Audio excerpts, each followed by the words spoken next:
Hey everybody, hope your day's going well and welcome to the Saeed Reacts More channel where we check out videos where we learn about the world and the people and how we view each other and sprinkle in some fun stuff as well, you know, opposed to the Saeed Reacts channel where I check out music.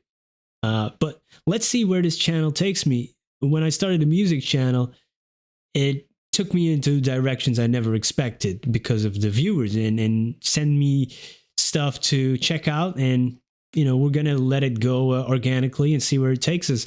This one was interesting. We checked out another video on this channel where they talked a little bit about the differences between the US and Europe, and then I saw this: German versus Dutch, can they understand each other?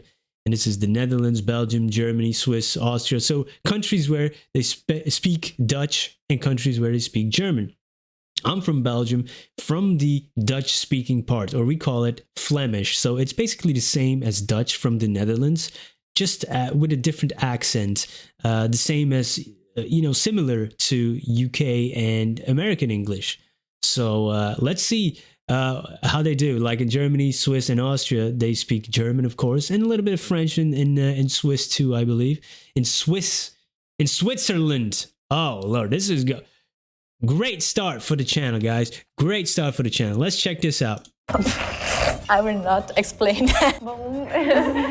If you would say that to me, I would be like offended. Against Helen, you're like, children say that all the time in Germany. Why?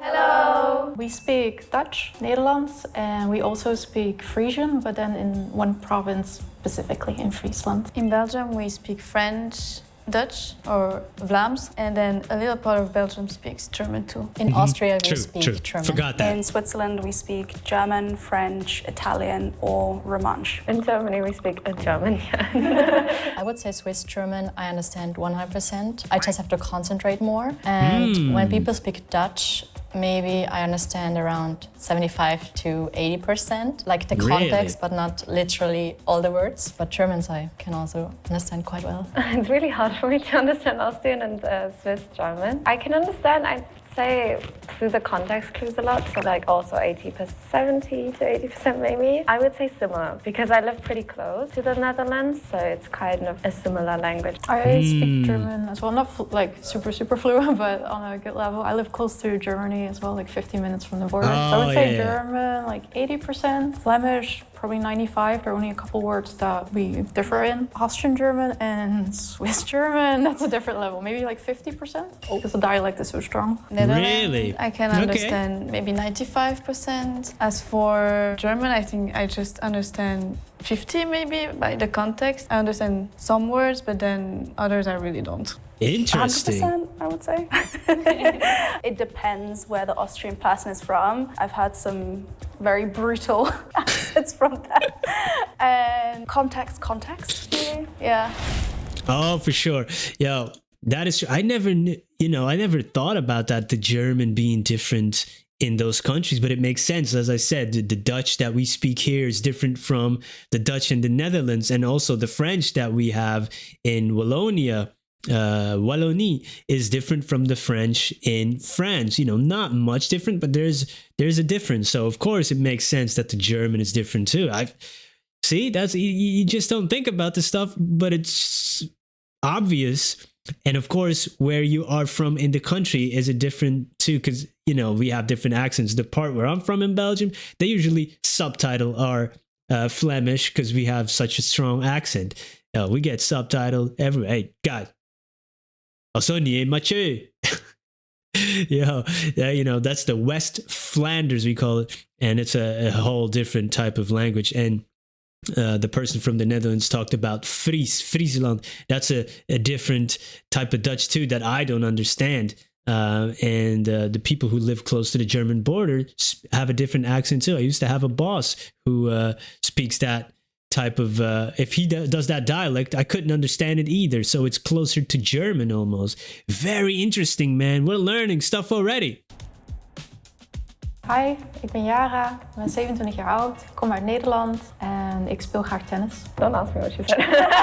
I know what she said. I think she says ich, but just with, it feels like with an A in it. Dutch accent, like ich. But then Netherlands is basically just Netherlands. So it's kind of a lot of context clues. And dansen, what did you say? I like to play tennis. Oh, tennis was it? Okay. I do have to say, I'm from the south of Netherlands, so I have a slight accent, maybe.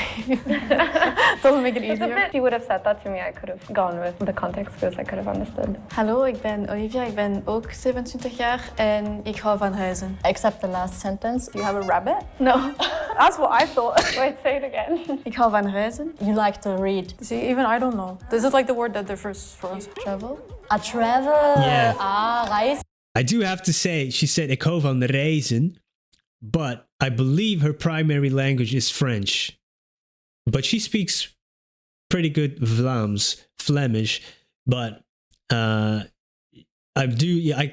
can detect a French accent there, so I believe her primary language, it must be French and then Dutch. Hey, but she's bilingual. That's great. I could speak a little bit of French too. So reizen, is to travel. All right, let's go. Lesen and reisen sounds really similar. That's why. It might be my French accent too. The first sentence I was fine with, but the last one was what? She just said it. Please lower my percentage to like 60. Never mind, I was confident. No, they overestimated Ich it. bin aus Tirol, aus Österreich. Ich bin 29 Jahre alt. I had to think. Yeah, she said her name, and you said you're from Tirol, right? Yeah, right. I gotta rewind that. What? Like, okay. Hallo, ich bin die Carmen. Ich komme aus Tirol, aus Österreich. Ich bin 29 Jahre alt. I had to think. I am from she said her Tyrol name, in and you said you're Austria. from Tirol, right? Yeah, right. And All right. you had to think about your age. Yeah, because my birthday was just a few days ago. And then you concluded that you're 29 years old. Yeah, everything. Wow, she's good. That was almost just Hochdeutsch, like just German. In Austria? Nah. I mean, some of them are a lot harsh. It's just different. Tirol, I'd say that sounds Tirol. very similar to what people speak in Bayern, so in the south of Germany, because I think it's quite close, that's why. But then there's some smaller villages where I can't. That's where the percentage goes down to like 60. Hallo, ik ben Danny, ik ben 27. Ik ga gerne kavelen und gutes Essen. Okay. Wow, I only understood she's 27. That's it. That is like an entirely different language. Very interesting. I love language and the differences. This is awesome. I think I understood everything. You like to eat good food, and I think you said drinking coffee. Gutes Essen. Wow. I totally did not get that. Yeah. Maybe go down to 70%. My 50% is quite correct. My first guess. The She last understood part threw me it? off a bit. I thought I would get more. Mein Name ist Tara und ich bin 22 Jahre alt. Ich komme aus Hamburg und ich würde sagen, mein Hobby ist Backen. I think I should. Okay, so she said her hobby was bacon and she's from, what did she say, Frankfurt? And she was 22, I believe. Lower my percentage of understanding because I only got your name and your age. I have the most trouble then with Austria and Nee, German. Hamburg. But I can She hear, said like, for me, Hamburg. what's normal Hamburg, German is not Frankfurt. German. This is my wording, excuse me. I did hear a slight accent with you, but not to the point that I don't understand what you're saying. You also use ski? 27. Yeah, Ah, you I said thought that this, was really okay, cute, okay. but that way I can Oh, definitely 27. 27. 27? I never knew. Wow. Man, I never knew all these differences. So interesting, man. In Dutch, we would translate it to boom. In Vlaams, we would say boom. In German, it's Baum. In Swiss German, it's Boom. Yeah, in German it's just Baum. It's not really Baum. different. I guess that's It's almost- why we yeah, can very similar. kind of pick out what the other person is saying. It also don't. Well, Dutch comes from the Germanic family tree, so it makes sense that there's a lot of similarities. It's all in that family. But there's a lot of, there's a lot of stuff I don't understand. Of course, conjugations and the verbs, and then, there's other stuff there. It's, this girl in the red here, her accent, it was like a different language. It has any K in the word, so it makes it easier and smoother. A lot of dialects or Dutch, they kind of swallow some of the vowels sometimes, like it's baum, baum. But in German, you pronounce every letter. Baum, baum. In Dutch, it would be hond. In Flemish, it would be hond. In German, it would be Hund. In Swiss German, it would be Hong, or if you're trying to really enunciate, if you're speaking to a German, Hund. Yeah, it's German and Hund. I think it's almost the same except for the middle letter. Yeah. We use an O. Maybe if Yeah. it's a little bit more similar to English, it's more like Hound. Maybe. Is it written with U or O? H-O-N-D. Yeah, in German it's with you, just you. Yeah, it's very similar. I think we were more similar than we two. Wait, can you say it again? Hund? I think Swiss is more similar. Oh, Hond? really? It's more like O. Yeah, hond. Hond. Hong. Ah, it's Yeah, for but us, it's there's no really D clear. in there. Hund, yeah. In Dutch, we say vogel. In Flemish, we say vogel. In German we Vogel. say Vogel, or in dialect we say Vogel. In Swiss German, we say Vogel. Yeah, in German. We say Vogel. Pretty much the same. Hey, the Yeah, same. that's really Similar. similar. Very The similar. D sound is a bit different, I think, for you. Yeah, that's because I'm from the south. I don't have the from the west. Yeah. So I'm not making it easier for you guys, I think. In Dutch, we would say vacation is vakantie. In Flemish, it's vakantie. In German we have two words, Urlaub or Ferien. In Swiss Wow. German, to Urlaub or Ferie. I love that. That's different. In German, we say Urlaub oder Ferien as well.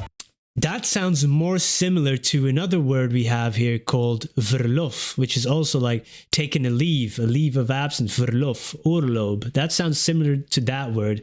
Vakantie is really like vacation, and then we have verlof, which is closer to oorlob. Hey, interesting. But Ferien is more the school holiday. I think yours is more similar to English. Yeah, vacation, vakantie, but it's also like purely for like going on a holiday. You wouldn't say like a national holiday that you just get one day off. You wouldn't say I'm going on vakantie. But you guys are totally different words. Urlaub is more like a general word. It can be more different ways of traveling, but Ferien is just a time you're free. And for me, at least, it's always implied that it's school holidays. Because when children are like, ich gehe in die Ferien, then it's, you know, the summer holidays and stuff like that. We also say Osterferien, Easter. Yeah, exactly. In Dutch, we would say ziekenhuis. In Flemish, we say ziekenhuis. Okay, that's interesting. In Austria, we say Krankenhaus. In Swiss German, we either say Krankenhaus. Krankenhaus or Spital. Hospital, yeah. Oh, from In Germany, hospital. we just say Okay. Krankenhaus. It always sounds very harsh. I feel like this word. It does to me as well. Krankenhaus, almost like Krankenhaus. That is a very different. Ziekenhuis, Krankenhaus. Wow, I never knew this. Hey, I'm learning here. I'm learning. Krankenhaus. Well, the house part is the same. That's though. yeah, What that's does it similar. mean? Like, because it sounds like siegen is like winning in German. If you're sick, you're ziek. Sick. So ziekenhuis is a house for sick. So they're not winning Yeah, against sick. like the virus or something. No. Oh, so In Dutch, we that's say interesting. To them, it sounds like winning almost, and to me, kranken sounds like you're cranky a little bit, cranky house. But that's more because I'm now thinking in English as well. So I'm in this twilight zone of all these different languages in my head, man. It's that's weird. All right. Tomaat. In Flemish, we say tomaat. In Austria, there are two words. One is tomate and the second one is paradeiser. What? It's like a special word. I don't use it. Paradeiser. Paradise. In Swiss German, we say Tomate. Yeah, in German we say Tomate. Well, except for Same. the second word. We have some special words, but not all the people use it. Paradeiser. Paradeiser. Is there a Interesting. meaning behind it, or like? I don't know. I just heard it. It's probably like Austria taking certain words from different countries. Because I speak Croatian, it's the same. We also have some French words. We're using some French words like déjà vu. In Dutch, we say aardappel. In Flemish, we say aardappel. Okay, I think I have one word that's similar, but the other one. If you would translate that to English, aardappel, you would literally translate to earth apple. Earth apple. No, it's not. So in Austria, we can say Kartoffel, Yeah. or we can say Erdäpfel. Oh. Yeah, in Swiss German, you say Herdöpfel. That's cute. In Germany, we say Kartoffel, and older people will say Erdapfel. Yeah, the last one. Interesting. But that makes sense for me. I just remember because you said it, because I've never used it. Have you just translated to earth apple? Yeah, right. Yeah, earth apple. But Russian kartoffel sounds really similar. Kadoshka. Oh, maybe it's more towards that side. All right. It would mean fog. So like on a foggy Mist. day, you know, when you can't see. Oh my god. Oh, and so German is very different, mist, but in English, mist, we know the Stephen King novel, and the adaptation. So mist is fog, foggy day. It's misty outside. So what is okay, now I'm scared. I'm scared to go on. It's the same. It's fog. Okay, sorry for using bad words, but it's like cow shit. We say mest to that, the manure, right? Manure, mest, with the same word, just with an E in it. So spelled as mist, but with an E, mest. Oh, so that's hilarious, yeah? Yeah, like animal, and you put it on the fields, like farmers do. manure, fertilizer. Mr. Mess. We just changed one letter. You would use it on a farm to fertilize, but people will That's also use it like as a hilarious. swear word. Yeah, right. Yeah, mist. Oh, we learned something here today. The same thing in Germany. It's kind of like fuck, but for children. Mist. When your mom, Oh, no.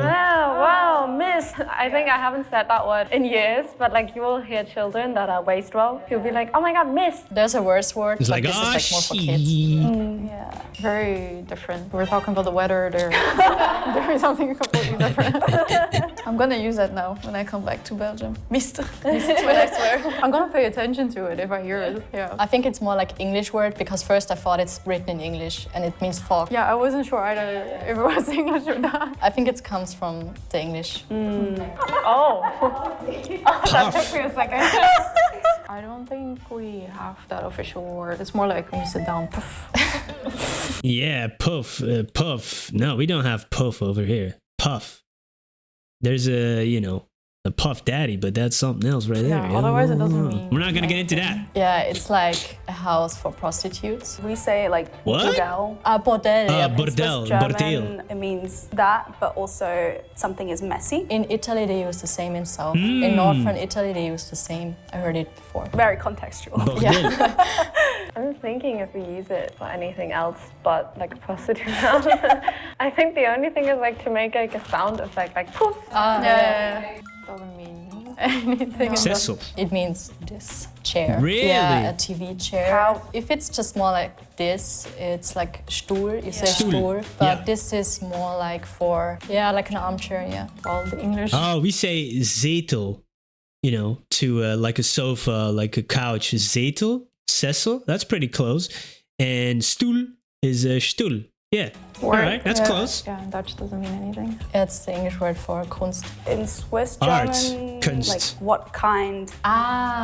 Right, there is a word. Yeah, it's the same in German. The art. You can also say it about people. Like seine Art is komisch. Like his way is like weird, a way of being, a way of. Or you can also say species. It's like for animal species. Die Hundeart. It's more like breed. Really? I think we use it too. In Russian, we would say chef. I don't know if we write it exactly. Chef. We like to steal words from different languages and countries. What does it mean? Chef is like boss, right? My boss, he's my chef. But also chef in the kitchen, of course. So it could be used for multiple things.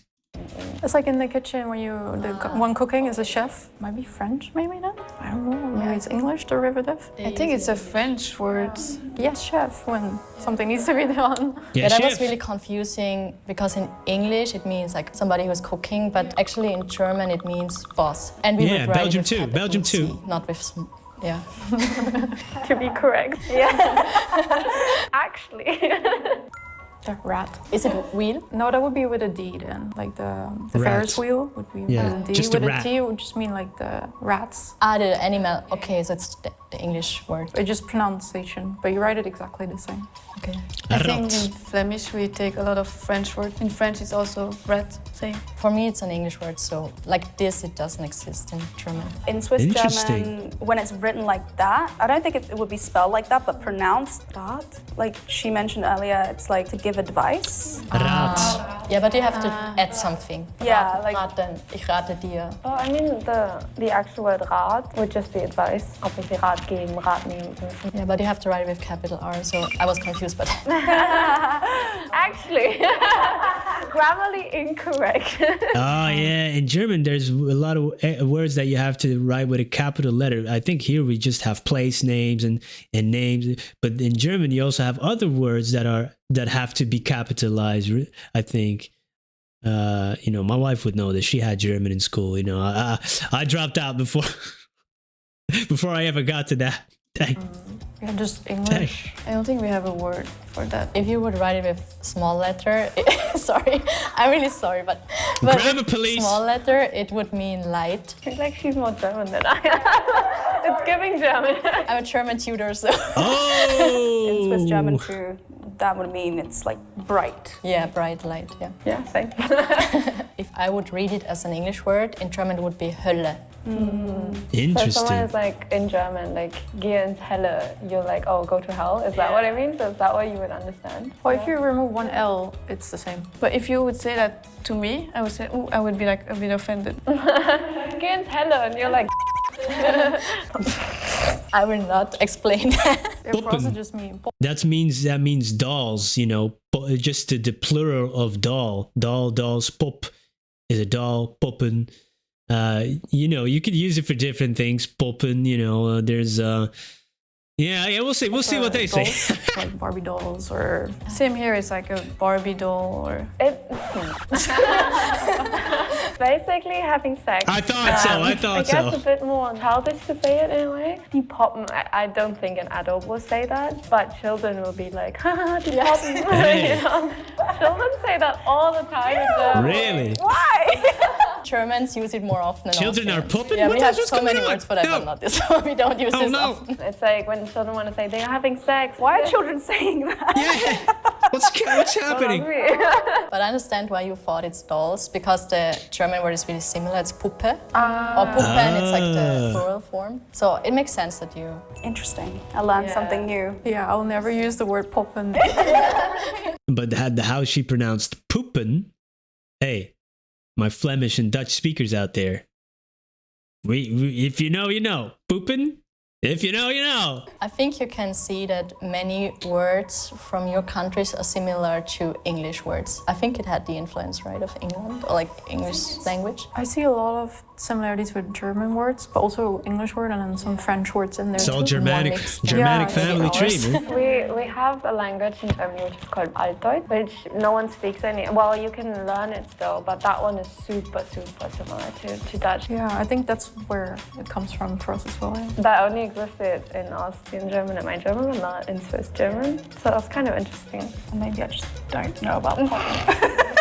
Maybe I also just know it because I heard some German content. Oh, I don't know. It's a word that exposes you as a German. Can the Germans in the comments back me up, please? For me, the most surprising, like some of our words are totally normal, but they have like a way, like weird meaning in your language. It's a homophone, yeah, So homophones. today we're comparing similarities between Dutch and German. If you like the video, please like, subscribe, and comment down below. We'll see you soon. Bye! Now that was interesting. We learned some things, or at least I learned some things. I had some fun too. This is fun to learn a few differences and similarities between languages and people, and just having the homophones meaning different things in other languages and stuff. And yeah, it's educational and it's fun too, man. It's it ain't that serious, yo. I love it. I love that type of stuff, yo. Thank you for being here and checking us out with me, and let me know any other these type of videos or how I can learn stuff about other countries or cultures in a fun way, you know. I love that little bit of brevity and lightness to it, and you know, yeah, it's fun. So hope to see you in another one. Thank you for being here. Have a great day. Goodbye.